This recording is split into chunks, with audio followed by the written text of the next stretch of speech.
Mike Pence suspends his campaign. Another Democrat is running for president. A new Speaker of the House. Trump is still under indictment. RFK Jr. rising in the polls. People, we've got a lot to talk about today. Hey, let's get right into it. Hey, what's going on, everybody? It's Brian here. Welcome back to the channel. I hope you guys are all enjoying you guys' days. Yeah, a lot to talk about. 2024 election and some new stuff. So let's get right into it, everybody. So the first thing I want to talk about was there's a new Speaker of the House. About a week ago, they finally chose a new Speaker. Yeah, after the fourth in line. You know, I'm glad Kevin McCarthy was ousted, but I'm not happy with who they replaced him with. Mike Johnson, he's been there a while. I mean, it's considered to be new to be in Congress because he just took the oath in 2017. He's an election denier, a huge Trump defender and supporter, a conspiracy theorist. But yeah, and he's now the Speaker of the House. You know, I don't like his policies. I think he's an election denier. But you know what? I will say this. He's only been the Speaker a week. Let's give him a chance. I said the same thing about Kevin McCarthy. Said the same thing about Nancy Pelosi. I know that they're most likely not going to succeed. I'm most likely not going to do what they do, and they're most likely not going to succeed. But I do want to give him the best of luck because he is the new Speaker, even though he's an election denier. Who knows, though? Maybe he'll be another Tip O'Neill. Yeah, so, that's not much news, you know. He's scared because he's an election denier, but yeah, an election denier. I mean, in many ways, so was Kevin McCarthy. Kevin McCarthy would not get straight answers on the 2020 election and stuff, too. So, yeah, so in many ways, Kevin McCarthy was, too. Oh, alright, other breaking news story. Mike Pence has suspended his campaign. You know, it's kind of shocking. I thought he was going to at least stick around for the first primary state, New Hampshire, maybe the Iowa caucus, but, you know, it's good. You know, no shame to him, but he really has been struggling. You know, after that second debate, I mean, look at when he entered the race, he was at, what, 7-8%? He's dropped. He was, the recent polls might have been 1% nationally. In the states, he's at lower than 1%, like 0.5%. He's not raising nowhere nearly as much money as the other candidates. I mean, he really is struggling. I mean, he still hadn't qualified for the third debate. Just really struggling. Excuse me. So, yeah, you know. Oh, sorry. Got the belches. Yeah, you know, he really, it's a good thing he got out of the race. You know, the less candidates there are, the less of a shot Trump has the nomination. But, yeah, you know, you know, it wasn't a shock. I was shocked. I thought he was going to stick around to at least New Hampshire, but, you know, maybe this will give Christie or another candidate a bigger field now that he's not there.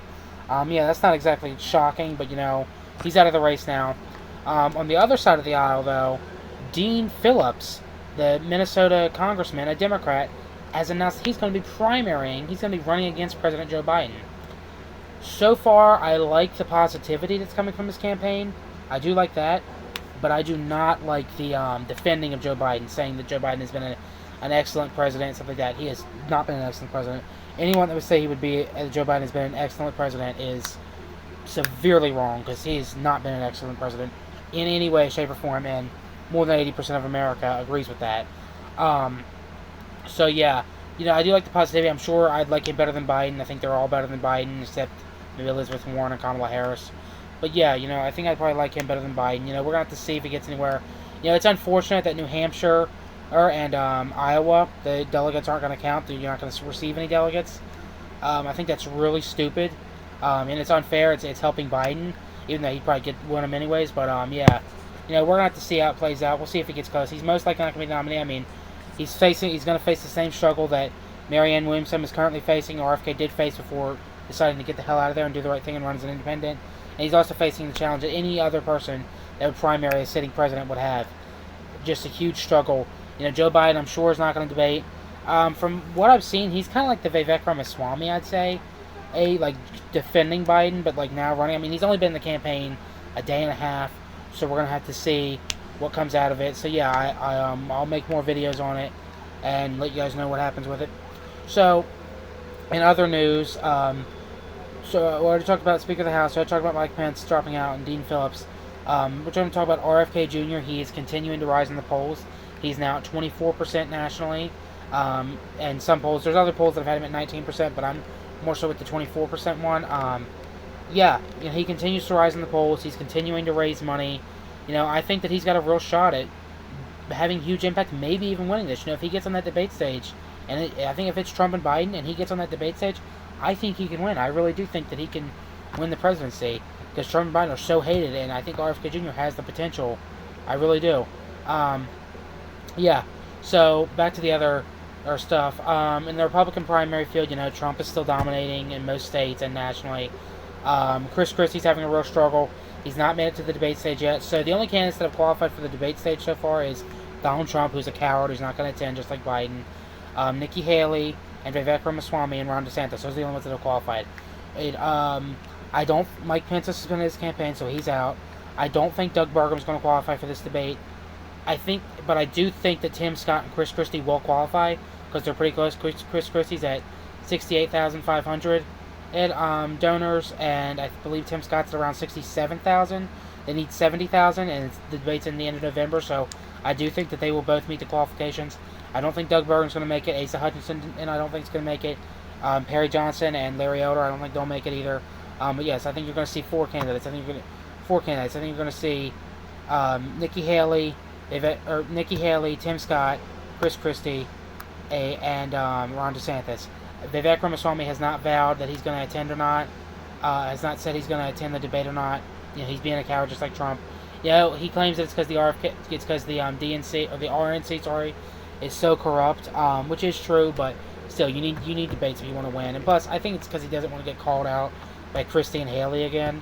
But yeah, that's my stance on it. Trump's most likely not going to attend, but a 9 3.75 chance Trump does not attend the debate. He already said he's not. Who knows though? Maybe he'll change his mind. Maybe he'll stop being a coward.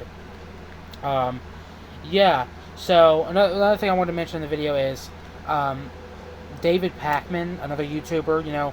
I had to unsubscribe from his channel today. I liked hearing some of his videos and stuff, but he is spreading such dangerous misinformation. So he continues to say that vote for RFK Jr., vote for Cornel West, or Jacob Hornberg, or any other third party is a vote for fascism. No, it's not. Like I've said a million times, he keeps saying that initially they're going to spoil it for Biden.